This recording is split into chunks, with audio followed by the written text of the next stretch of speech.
11:56. That's the time.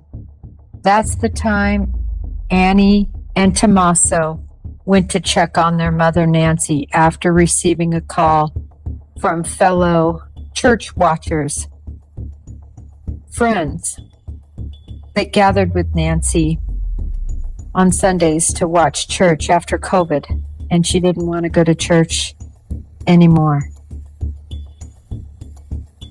11:56. Not 11:56. How do we know that? Check out this chart. The chart will show you very precise times, down to the second. Not down to the every 5th second or on the hour. No. These are precise times. These are the exact charts that we would preliminarily make from digital forensic information. In other words, evidence that doesn't have an agenda, evidence that just shows what it is based on digital analysis and findings. That's why you're seeing 11:56, 2:28, 1:47. That's what this chart shows you. That's the time. That's the time they determined. So when you hear Sheriff Nanos early on, and even since, say things like, well, the family was there, I'd guess around 11. He's guessing. He knew it was somewhere in that time frame. He thinks they searched, which I'm sure they did. But it doesn't take a rocket scientist to realize when you have blood, when you have a porch nest camera yanked from the wall, when you have 2 doors open, when you have a missing mom and likely the missing nightie that they knew she wore, all of her items left behind, the fact that she wasn't ambulatory.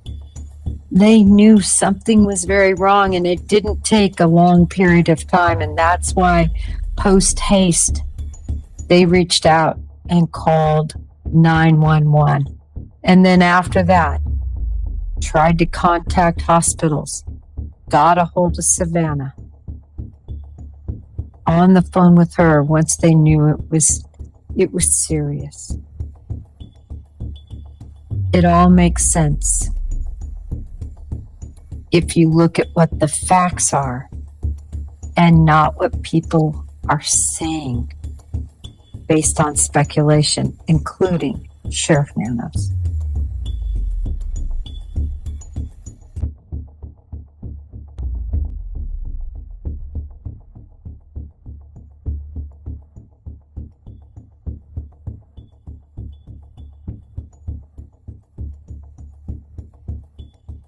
You have it. Can you give us a little bit more of a timeline? Because you said she didn't leave on her own. That she was last seen at 9:45. She wasn't reported missing until noon. But I believe what happened there was at 9:45 in the evening, her children left her off. At some time earlier that morning, they got a call from somebody at the church who said, "Hey, your mom's not here." The family went to the house. I'm thinking they spent some time looking for her themselves before they called us. So I'm guessing maybe they got there around 11. So they did some searching and realized we need some help, and they called 911. Do you have any idea what time Nancy would have been taken from the home? There's a lot of things working there, and I just can't say that right now.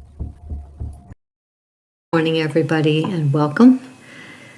I'm going to talk a little bit about the Nancy Guthrie case and some of the discrepancies. As we all know, Sheriff Nanos has given a couple of brief press conferences, and in one of them he indicates that the family arrived at the Guthrie home at approximately 11. Then later it was at 11:56, and that they called 911 immediately.